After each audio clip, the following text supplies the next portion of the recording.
எனக்கு வந்து உங்களோட மேக்கப் ஸ்டஃப்ஸ் பத்தி நான் தெரிஞ்சுக்கணும். எனக்கு So, பெருசா தெரியாது. எனக்கு சொல்லிக் குடுக்குறதுக்கு என் டாட்டர் கூட பெருசா மேக்கப் மேல இன்ட்ரெஸ்ட் அவங்களுக்கு கிடையாது. இன்ட்ரெஸ்ட் இல்ல. சினிமா இன்ட்ரெஸ்டே கிடையாது. ஓகே. நான் பழைய தான் லைட்டா தான் போடுவேன். நான் அப்பல்லாம் என்ன மாதிரியான மேக்கப்ஸ் நீங்க அப்போ போடுவீங்க?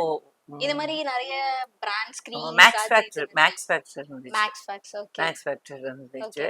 அதுல நம்பர்ஸ் இருக்கும். ம்.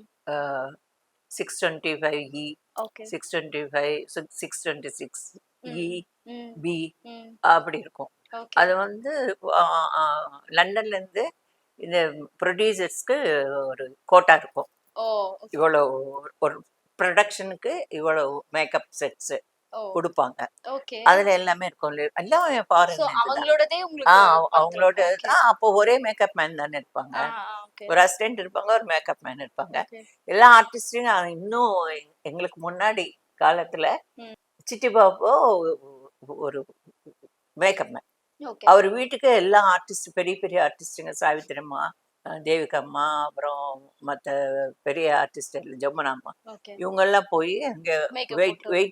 வெயிட்டிங்ல இருப்பாங்களாம். ஓகே. ஒருத்தருக்கு அப்புறம் ஒருத்தருக்கு அப்படி அவரே மேக்கப் போட்டு ஓகே. அனுப்புவார். அதே மாதிரி ஒரு லேடி, ம். ஆங்கிலோ இந்தியன் லேடிக்கு ஓகே. ஹேர் ட்ரெஸ் அப்படி இருந்தது அந்த காலத்துல. ஓகே. அப்போ அந்த மேக்கப் மெட்டீரியல்ஸ் எல்லாம் அந்த மேக்கப் மேன் கிட்ட தான் இருக்கும். ஓ. அது ப்ரொடியூசரை வாங்கி கொடுக்கறது.